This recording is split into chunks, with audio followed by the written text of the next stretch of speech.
Let's be honest, y'all. Nobody's craving good up north food. You know why? Because the best food in this country came straight from the Southern Black Kitchen. This Black History Month, we're giving credit where it's due, breaking down the recipes that shaped how America eats. And what better way to do this than in the kitchen with the person who taught me how to throw down? Watch this. You know what's better than pork chops? Turkey chops, especially with my homemade Cajun gravy. Watch this. Grab about 5 or 6 boneless turkey chops, drench them in buttermilk, and then for the marinade, we're gonna add that dirty bird rub. 13 herbs and spices all in one bottle. Get it from UncleDibbz.com. Add a little hot sauce, then get in there with your hands, mix it on up, cover, refrigerate for at least 2 hours, overnight if you can. Now let's work on that dry mix. We're gonna add that Delta dust to our flour, and this is gonna give it that Papados flavor, that Cajun flavor we're looking for. You can get this seasoning from UncleDibbz.com. Shake off any of that excess buttermilk from your chops, and then coat it with that Cajun flavor. Give it a nice shake, and then throw it on a wire rack. Repeat this process until all your chops are dredged in flour. Heat your oil to 350 degrees Fahrenheit and fry these chops until they're crispy and golden brown. Fry each side for about 4 to 5 minutes, or until you get an internal temperature of 165. Now we cannot forget about that gravy. Save about 2 tablespoons of that oil. Add a little bit of flour, give it all a whisk. Slowly add your chicken broth, then add some more of that Delta dust to flavor up that gravy. Keep stirring until it's rich and creamy, and then drizzle it all over your chops just like this, shawty. Let me know in the comments which side you want with these turkey chops. To get this full recipe, visit the link in my bio. That's good, shawty. Let's make this double brined honey fried chicken using that top of the line brine and that dirty bird rub. Only do this if you want the juiciest, most flavorful fried chicken. Cover your chicken in buttermilk, then use 1 cup of that Uncle Dibbz top of the line brine. Get it from UncleDibbz.com, add a little hot sauce, cover for at least 2 hours or overnight. For the dry mix, get 2 cups of flour, some of that dirty bird rub, which you can get from UncleDibbz.com. Coat your chicken in that dry mixture and set it to the side. I fry my chicken in peanut oil. Use whatever you like, but I like peanut oil. Fry it until it gets to an internal temperature of 165. Drizzle your chicken with honey, and you're gonna get the best sweet and salty bite every time, shawty.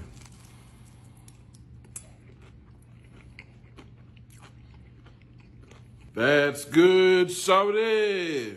I missed my flight to Nashville, so I'm making some Nashville hot honey fried chicken. Watch this. In a large bowl, add 2 cups of buttermilk, an egg, and some hot sauce. Somebody remind me to grab some more hot sauce. In another bowl, grab your 2 cups of flour, and then this seasoning right here, the Dirty Bird Rub Nashville Hot. Put 2 capfuls of that in there, whisk that together. I'm gonna keep it player with some legs and some wings, so you wanna hit it with that dry mix, then put the chicken in your wet mix, and then back in your dry mix for that double coated action. Once your chicken is ready, go ahead and heat up some peanut oil to 325 degrees. Fry your chicken for 15 to 18 minutes, flipping every couple of minutes until it's nice and golden brown like this, or to a temperature of 165. For the sauce, grab 1 cup of that frying oil, and then now we're gonna make it extra spicy. Not 1, not 2, but 3 capfuls of that Dirty Bird Rub Nashville Hot. Get it from UncleDibbz.com. Whisk that together, add your honey, and then dip your chicken, shawty. This chicken was so good, I didn't even care that I missed my flight to Nashville. Full recipes on my site. Give it a try.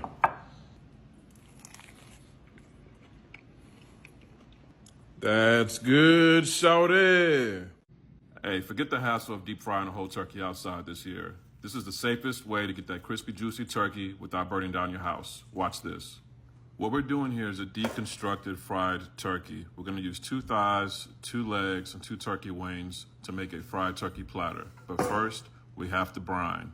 In a big bowl, add 1 gallon of water and then 1 cup of this right here, the top of the line brine. This has all the spices you need to make sure you have the most juicy, most flavorful turkey this year.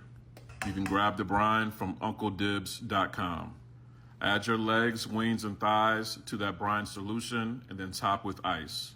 Cover and let this marinate in the fridge for at least 12 hours. The longer, the better. What this is gonna do is gonna break down that turkey so it's nice and tender when you take that first bite. After your turkey is done brining, make sure you rinse off that brine solution and pat it bone dry. Next, grab a big bowl and then grab that flavor, the Dirty Bird rub, 13 herbs and spices all in one bottle. Shake that all over that turkey, make sure it's well coated, and it's gonna bring this turkey to life. You can get the seasoning from UncleDibbz.com. Now for the fry, heat your oil, and I'm using peanut oil, to around 315 degrees. Once you add the turkey, the temperature will drop. So aim to keep it around 300 degrees for the first fry. That's right, we're double frying these joints. This part's about cooking it thoroughly and gently. So we're gonna go for about 10 to 12 minutes per batch. Once your turkey pieces hit to around 150 degrees internally, pull them out and pop them on a wire rack and keep them warm in the oven at 250 degrees while you're frying up the second round. Now for the second fry, we're cranking it up to 375 degrees. The second fry is where the magic happens. This is where it gets crispy. You're looking at 3 to 5 minutes here. You'll see that skin go golden and crispy. When each piece gets that perfect golden color, it's ready. But make sure it's at 165 degrees internal temp to make sure it's fully cooked. And hey, if you want to go to an extra mile, use some of that turkey oil for the gravy. Just whisk some flour together, add some stock, and finish with a dash of that Delta dust for a bit of spice. Now we're gonna give this fried turkey the royal treatment. We're gonna plate it real nice. All I did was put down a little bit of kale, add some fresh herbs and spices, put that turkey gravy on the side, and then top it with some lemons. This is the perfect recipe if you do not have an outdoor space to fry a whole turkey, or if you don't feel like just going through all that stress on a day off from work. I mean, this is super easy. It does take a little bit of time with the double fry, but it's definitely worth it in the end. So there you have it. Crispy, crunchy, packed with all the flavor and zero stress. Give this recipe a shot and let me know in the comments which piece you're grabbing first. Full recipes on my site, UncleDibbz.com, and a happy Thanksgiving, shawty. That's good, shawty. Let me show you how to make this juicy hamburger steak with only one seasoning. Grab 2 pounds of ground beef, half cup of panko breadcrumbs, couple teaspoons of soy sauce, and then for flavor, we're using that Uncle Dibbz Texas steak rub. Get it from UncleDibbz.com. Season up your ground beef, turn it into patties like this. I was able to get 4, but you might be able to get 6. Throw your burgers in a skillet over medium heat. Cook them about 8 to 10 minutes each side. Remove them from the skillet. Next, add your onions to that skillet, a little bit of butter, and then a 1/4 cup of white flour. Once that flour is cooked down, add 2 cups of beef broth. Add some more seasoning to that gravy and a couple teaspoons of soy sauce. Return your burgers back to the gravy, simmer on low for about 10 minutes. Next, it's time to assemble your plate and you're good to go, shawty. That's good, shawty. Let me show you how to make this no-stress chicken and dumplings with only one seasoning. Chop up your veggies that you see here, and then over a large pot over medium heat, melt some butter, add the veggies, and then use this seasoning right here, the Dirty Bird rub. Get it from UncleDibbz.com. Add a cup of flour a little bit at a time to make your roux. Add 2 quarts of chicken stock and a bay leaf, and then simmer on low for an hour. Pull apart some leftover chicken and set it to the side. Make your own dough if you want, but I'm just using some buttermilk biscuits that you get from the store. These are gonna be our dumplings. Go ahead and flatten them out and then slice them up how you like. After an hour, add your dumplings, then go ahead and add your chicken. A little bit more of that Dirty Bird rub, and then add a little bit of heavy cream. Give it a nice stir, and you are good to go, shawty.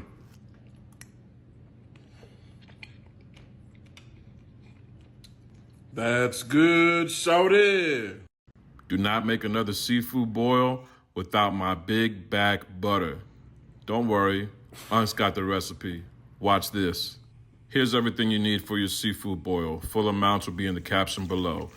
In a large stock pot, add some lemons, some onion, some garlic, bay leaves, and this seasoning right here, the straight drop seafood boil. Everything your seafood boil needs to make that flavor bussin'. Get it from UncleDibbz.com. Add your potatoes, let it boil on high for 15 minutes, then add your sausage. Let it boil on high for 5 minutes. Next, add your frozen crab legs and your frozen shrimp. Then also add your frozen corn. Give everything a little stir, make sure everything's well combined. Now cut that heat, cover, and set it to the side. Now let's make that big back butter. Bring half a cup of water to a boil in a medium saucepan over high heat. Reduce your heat to low and gradually add 1.5 sticks of butter, cold butter that is, until it's emulsified and thickened. Now let's upgrade that butter. Add some parsley, a couple shakes of hot sauce, a little Worcestershire sauce, and then right here, the Delta Dust. This is that Cajun seasoning you need. It's like Papados in a bottle. Mix that all together, turn off the heat. By the time that big back butter is done, your seafood should be all cooked. Now grab your favorite platter and dump all that seafood on top of it. Then give it a fresh glaze of that big back butter all over the top of that seafood. And then we're gonna give it a little shine with some more of that Delta Dust. All seasonings are available at UncleDibbz.com. This seafood boil is guaranteed to get your back nice and big for summer. Full recipes in the caption or just visit the link in my bio. That's good, shorty. This is how I make my catfish full of flavor without having to fry it or drown it in butter. Watch this. Now here's some of the ingredients you need for this catfish. First, you're gonna need some garlic. Go ahead and mince up a couple cloves of that. If you love a lot of garlic, use a lot of garlic. Set it in a bowl. Grab a lemon and zest it into that same bowl. Grab your parsley and give it a nice chop just to add a little bit more freshness to this dish. Add some olive oil to bring this all together. And then for flavor, we're using that Delta Dust blackened seasoning. The best way I can describe the flavor is like Papados in a bottle. Cajun flavor is on 100. Get it from UncleDibbz.com. Add some lemon juice and give everything a nice mix. Now we're gonna season up our catfish with the Delta Dust, and then we're gonna pour that beautiful marinade all over those fillets. Try to let that sit in the fridge for at least 20 minutes, but if you have a little bit of time, go ahead and let it ride in there for an hour. Now all you gotta do is slide these in the oven, 400 degrees Fahrenheit, 12 to 15 minutes. No grease, no fried catfish smelling up the house, just a nice, beautiful, healthy alternative for dinner tonight. If you'd like this full recipe, make sure you visit the link in my bio. And oh yeah, make sure you bring your hot sauce too.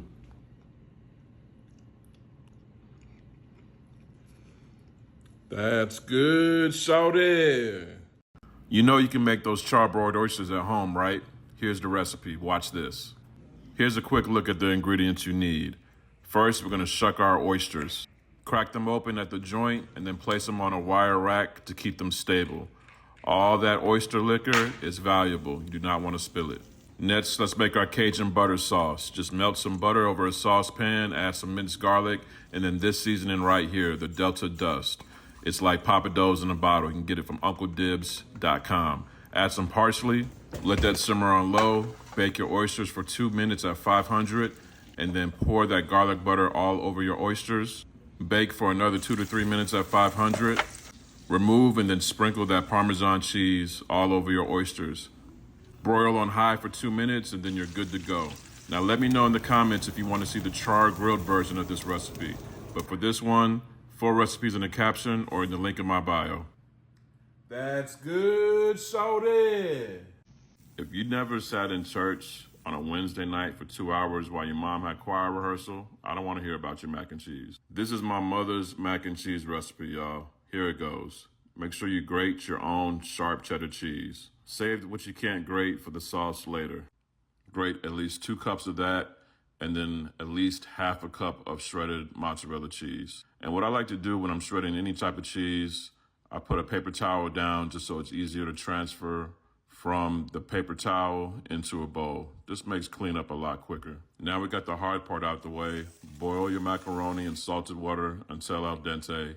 Drain and set aside. To make the cheese sauce, melt the butter in a saucepan over medium heat. Stir in flour a little bit at a time to make your roux. Now gradually whisk in evaporated milk, stirring constantly to avoid any lumps. Now the most important part is adding that flavor at this point. We're gonna add that Delta Dust, which is gonna be a nice little Cajun kick. Not too spicy, but it's got the paprika, it's got the salt, it's got everything that you need in there to make this the perfect mac and cheese. And yes, my mom approves. You can get the seasoning from UncleDibbz.com. At this point, start adding your mozzarella and your cheddar cheese little bits at a time, stirring, and once it's melted, add more cheese, just a handful each time. One of the common mistakes people make with making mac and cheese is they make way too much cheese sauce to the point where it's like a soup. You just need to make a nice coating for that mac and cheese so it's nice and thick. Set aside some of your cheese because we're going to use it as a topping for the rest of the mac and cheese. Next, add 2 beaten eggs to the cheese sauce and keep whisking together to form a nice smooth paste. Add a couple more dashes of that Delta dust, and now it's time to assemble. Grease up your casserole dish with some butter, old school style. Add your drained macaroni to the dish. And then this is the fun part. Go ahead and drizzle that cheese sauce all over your mac and cheese. Only use half of it, give it a mix, and then use the other half for the rest of the mac and cheese and give everything a nice mix to combine. Cover everything from edge to edge with the rest of your cheese. We're gonna bake this at 375, covered with foil for 45 minutes. Then remove the foil and then broil for 3 to 5 minutes just so we can get that nice browned top. And there you have it, my mama's mac and cheese recipe straight from her kitchen. Now you can make it in your home. At any Thanksgiving that we had, especially back in North Carolina, the number one question is, when is BB bringing her mac and cheese? Now let me know what you're using for this. Are you using a fork or spoon for your mac? I'm a fork guy. I like to get straight to it, not play no games. Full recipes on my site, UncleDibbz.com. That's good, shorty. Let's make Southern dirty rice with only one seasoning. Add some canola oil to a pan over medium-high heat. Add some Italian sausage, onion, green and red bell pepper, and celery. Don't forget the garlic too, shawty. Once that starts to sizzle, go ahead and hit it with that King Creole blend. Get it from UncleDibbz.com. Add 2 cups of long grain white rice. Give that a mix. And then add 4 cups of chicken broth. Bring it to a boil. Add a bay leaf and then cover on low for 25 minutes. Add some green onion and parsley to garnish, and you're good to go, shawty.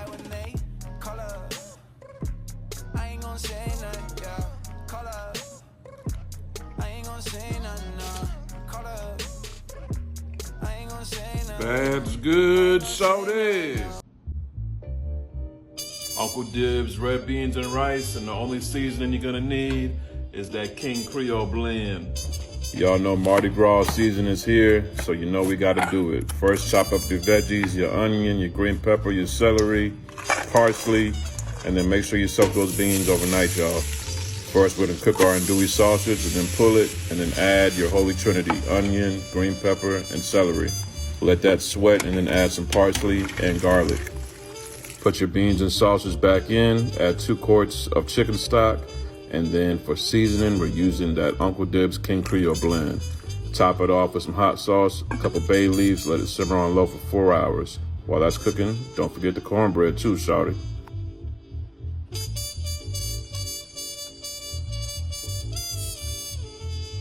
That's good, shawty. I want you to tell everybody about your relationship with collard greens before we get into it, okay? I'm gonna start getting everything together for you. Okay, collards and greens. I mean, that's something you have every Sunday. Maybe you have green beans also, but Mother and Daddy had a garden, and everybody we knew had a garden, so we probably had greens that were picked from our garden or somebody else's anytime we had greens. I really don't remember Mother shopping for greens at the grocery store. What's up? And that's a good memory since I've been an adult, that Mother would go with me to pick greens around holiday. That's a real good memory. I wasn't thinking so fondly of it when I was growing up, because who wants to be in the garden? We didn't, but we certainly enjoyed the fresh greens. That's another thing. You can, if you're buying your collards or your turnip greens at grocery store or farmer's market, you can taste them raw and see what kind of flavor they're gonna have cooked. Just pinch off a little taste it raw. These collards we got at a kind of a specialty grocer here in Houston, and they're very. It looks like young greens because it's not that thick, really heavy green that you think of when you have collards. But it's tender. I think they're young, and as I'm tasting it, it tastes more bitter and savory. I think it's going to be great. I like bitter and savory. Some people don't, and this is like such a no-no to me. If you put sugar in greens, no. But if that's what you like, you grew up doing that, that takes you back, fine, but you won't ever find me doing that. No. Nope, I love the bitter, and if I taste the green and it doesn't seem to pop like I know the flavor ought to be, I normally buy some broccoli rabe. Sometimes it's called broccolini. That's so bitter, and it goes nicely with almost any green. I use it with collards, I use it with turnip greens, mustard greens, and cabbage. Sometimes if you don't have the flavor you need, that it's, real fresh greens, broccoli rabe, broccolini, add that to it, just a little bit of it. And as far as the stems, I took the toughest part of the stems off of these, and then I added it. I chopped some of it. This has still the skinny part of the stalk on it. Then I chopped some of the thick part because there's so much flavor in that. And I put that back in, not all of them, but I put it back in. So that'll help you with the flavor. Now we have, I'm gonna start warming some olive oil so I can cook my onions. We want it on high heat, what? Medium high heat. I'll have garlic, onions and garlic. Got the garlic right there. And I washed these greens already. What's your washing process? Because that's a huge thing. Yeah. People like to talk about. Some people get freaked out when they see people put greens in the sink. Mm-hmm. Some people think, you put them in a strainer. Like, what is the washing process? Well, I wouldn't freak out. I would use Clorox spray to clean the sink first. Always do that. Clean both sinks. Clean your sinks with Clorox. Do not clean your greens with Clorox. Right. You rinse that down before you start with your greens. And I really leaf by leaf, because greens can be so gritty with dirt, and also people have handled them. So leaf by leaf. This takes some time, but you got to do it. You don't want it. Worst thing to do is bite into some grit, and you don't want to do that. So clean each leaf and put it over for draining.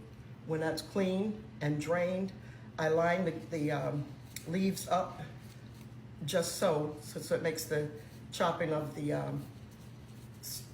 stem easier. So the stem would have been down here, I chop it there, and then I got a handful of good greens over there, put back in to the mix.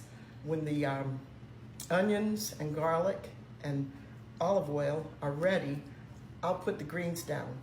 The greens have so much water in it that it'll start cooking away right away. So this is probably going to cook down.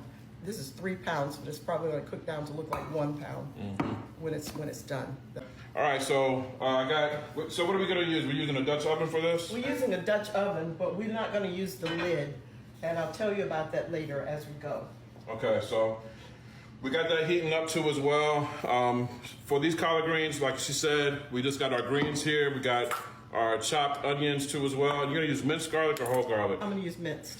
How many cloves do you think That's better? about 3 cloves. So like we said before, 3 large cloves. if you love garlic, you can use more. If you can't do garlic, or somebody that you're cooking for can't do it, boom. And then we need broth too? Yes, we'll need some broth, but right now we'll need some olive oil for this pot. Okay. Olive oil in the pan, in the Dutch oven? Yes, because we're gonna saute the. And this is quick greens. A lot of people think it takes 5 days to make some greens. It doesn't. All right. This is really the quickest, best way to do it, and still get that flavor. What seasoning do you want to use for this? Some more Delta dust? I want to use some Delta dust, just a little. But greens, I'm telling you, they don't need to cook all day. You probably are going to be a half an hour at the stove for these to get right. And then let them rock? Yeah, you don't have to overcook it though. They'll be fine. Once you get the flavor you like, and that stem is not tough anymore, They're ready. They don't need to cook all day. No smoked turkey, no ham hock, nothing? I don't do that. You can if you want to. I use the onions and the garlic. That's some flavor there. And I'll use just enough chicken broth to let it boil and simmer down to the doneness it needs to be. You can use the ham hock, whatever, some smoked wings, but you know, people have different needs right now, different tastes, and even people who like the smokiness of a ham hock also like this chicken broth.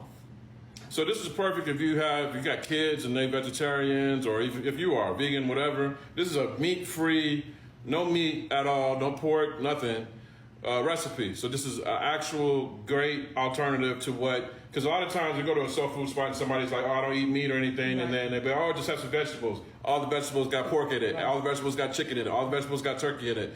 So with that being said, this is a great alternative. There's a million recipes out there with the ham hocks and the smoked turkey. So this is a alternative way, different way, but also a great way. It's also my mom's way, which, I mean, how can you beat that as far as making these greens, okay? So we got our olive oil heated up, yeah? Yep. What's next? Ready to start sauteing some onions and garlic. So this is gonna be the best smelling part of the show. So just scratch your phone and you'll be able to smell what we're cooking, okay? You want the garlic or onion first? I'd like the onion, please. There you go. Thank you. And it's really important too, ahead of time, chop everything up ahead of time so you're not having to run back and forth. And that's when mistakes get made and everything like that. And you might accidentally cut yourself, you know what I mean? So just chop everything up ahead of time. You know what I mean? Garlic, please. All right, garlic, there you go. I chopped a whole large onion, but I don't think I'm going to use it all. So. Okay. So how much you think you use? Just a half? A little more than half. All right. Okay, do you have a whole onion over there, the size I used? Yeah. Okay, let's show the people. So this is, she used about a little bit more than just half of this, and this is yellow onion, right? Right. So just yellow onion. Do you prefer yellow or just because I had yellow? For this, I prefer yellow. Okay. So just a little bit more than half of a yellow onion for that. And this is where that smell this is the smell that I remember growing up. You know, especially like how early would you say you would start Thanksgiving dinner? Oh boy, maybe like 8 in the morning. Really? One memory, I think the kids had too when we lived in New Jersey. The Macy's Thanksgiving Day Parade happened on Thanksgiving. I'm a person, one of the things I like least entertainment-wise is the parade. I can take it or leave it. Parade and fireworks, I can watch it on TV, I'll be fine enough. So oh, it smells good. Their dad would take the kids to the Macy's parade, and I would be alone for probably 4 hours to get the dinner going. And that's a good memory I like to have. Yeah, so you grew up like, you know, maybe less than an hour from New York City. So we were able to just drive right into the city. And then, of course, with traffic and everything like that, that's a nice 4 or 5 hour window with no kids running around. Right. By the time we got back, football's already going on. Smells in the kitchen. Yeah. One thing the memory, because like, you know, smells can kind of unlock memories. I think always the first thing you would do, or you might have even done it the day before, would be the deviled eggs.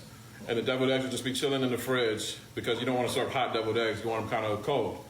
And so the deviled eggs would just be chilling in the fridge. And I remember just going and cherry picking deviled eggs throughout the course of the day, waiting for that turkey. You want me to hold this? I'm going to start putting it in. Okay.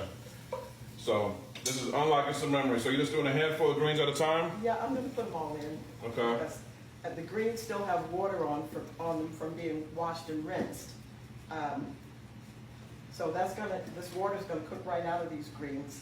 I don't have any extra liquid in the pan yet. Just have the olive oil. I'm not gonna cover them, and here's why. Listen to this, y'all. When you cover greens, they lose their beautiful color. Look at that live green color. And when you do that, when you cover them, it's gonna turn gray. And it's gonna not seem like it's fresh greens. It's gonna be ashy. That ashy gray, and we don't want that. They're gonna cook just as well or better with the lid off. I'm gonna use these tongs to keep the greens moving, get it all on that onions and olive oil under there. Just move them around the pan. And as that heat starts to, get everything, it's going to start to, of course, shrink, and she'll be able to move everything around.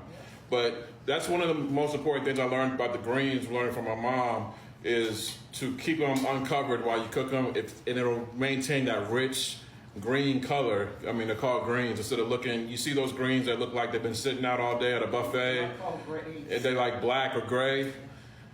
The key thing is to keep them uncovered. What kind of greens are they? These are collard greens, right? These are just collards, but many times I'll just make turnip greens mixed with some mustard. It depends on what green looks the best when you go to the market. I personally prefer turnip greens because they're bitter. I like a bitter green, but even some greens you might not be so familiar with, like Swiss chard. I try that sometimes, mixing with the greens, or just as they are. That really doesn't take so long at all to mix that and serve that with something you like. Yeah, so, those are just little tips of the trade. There's one thing about a recipe, but there's another thing when it comes to these little nuances and hacks and things like that. And I guess that's why I didn't really care for collard greens too much growing up, because they were so bitter. But now that I know you were mixing turnips in there a lot of the times, the bitterness as a kid, I didn't really care for them. There's a lot of things as a kid I didn't really care for. I didn't like spicy food a lot. She would get buffalo wings, like from like a takeout spot or whatever. She would get the buffalo wings, and then she'll take like some, where we at? Like some Crystal's hot sauce. And she would put hot sauce on the wings, some more hot sauce on the wings, throw them in the oven, like broil them in the oven on 400 for like 5-10 minutes, and that'll just be the spiciest wings. I used to hate that. Now I love it. Now I love spicy, I love bitter and things like that. And this is things about... It's a mature taste. Really. Someone said, so you ever add watercress? So you don't ever do that? No. Okay. My grandmother showed me how to cook. There you go. Who would you say taught you to cook greens? How to cook greens? Your grandma, your mother? Grandmother. Yeah, my grandma, her mom. Actually, they did cover and cook all day. That's the way I learned it, but this is what I've come to do. Right. Can you turn it up a little bit, please? Yeah. We're going to add the chicken broth now. Okay. Already, this is cooked down enough so it's not spilling out of the pot. So we're ready now to splash some chicken stock. I'm going to probably use half a box of this, which would be about a cup, I think. Okay, so a cup of chicken stock to start off with in the collards. Keep it uncovered, like she said. Talking about tales from back in the day, North Carolina, when my mom grew up. Yeah, it sounds all wonderful and a great memory right now, but it's true. Our summer breaks was shelling peas and canning peaches, canning apples, peeling stuff for Mother to freeze, and she would be like, "You're gonna appreciate this in the fall." We'd be like, "No, we won't, Mother. We can just get them in a can, okay?" So Yeah, I mean. I appreciate it now too. Okay, so we're cooked down half the pot already. See how it disappears. So when you're buying it, if you're shopping for greens, you maybe get. See how vibrant green that is, y'all? Look at that. It's like 3 pounds. It goes to easily 1 pound after it's cooked down. So think of that while you're buying. Think how many people you're cooking it for. Gonna that Delta too? Some more Delta dust. Here you go. Okay. And that's got that paprika. That's really what she's looking for in there. So we got the greens going right now at about high heat, and you just keep them like that, or I would turn the heat down a little bit. Let them cook. what? So like low? More medium. Okay. That'll be fine. Need me to stir them or anything? You can just pick it up, move it around a little bit. You see how much it cooked down to? Yeah, it's like less than half. Yeah. But it's enough, you know what I In mean? a moment, I'll taste it for seasonings again, but I think it should be just right. Yeah, they look You great. just need to cook a little more so it'll become tender. All right, perfect. You gotta be tempted to put the lid on that pot. Don't do it. Don't do it. That's my mom over there talking. She's just taking a little TO. Let's check it out. See what we have here. And so after it reduces down like that, how much longer do you need to cook it? You taste it and see if it's tender enough for you. You know. Oh, so it's more about the feel than it is the taste. Well, it's about both, but more about the feel. The taste, you already know. The feel, the degree of tenderness. Not for greens. You really do want them to be nice and tender. You don't need to struggle through a thick stalk. Pretty much just cook them to the feel. Like, you don't want that snap. You want it to be a nice, clean bite almost. You know what I mean? So just got to go off that feel, cook as you go, and you'll be good to go. Thank you so much. Thank you so much. I hope you use that code. So, That's good, Shawty. I can hear you? That's good, Shawty. That's good, shawty. So listen, if she's saying it's good and all she needed was a little pinch of salt and some Delta dust, it is that easy. And look that how easy. quick that was. These are ready. Look at these grains, y'all. Ready. About a half an hour, right? Was it either? Now we got our collard greens over here. Someone take a screenshot of this. Mom, I appreciate all the love, y'all. Here, let's do that heart thing together. You know how to do that? Yeah. You know how to do that? Yeah. There you go. Print it up. Much love, y'all.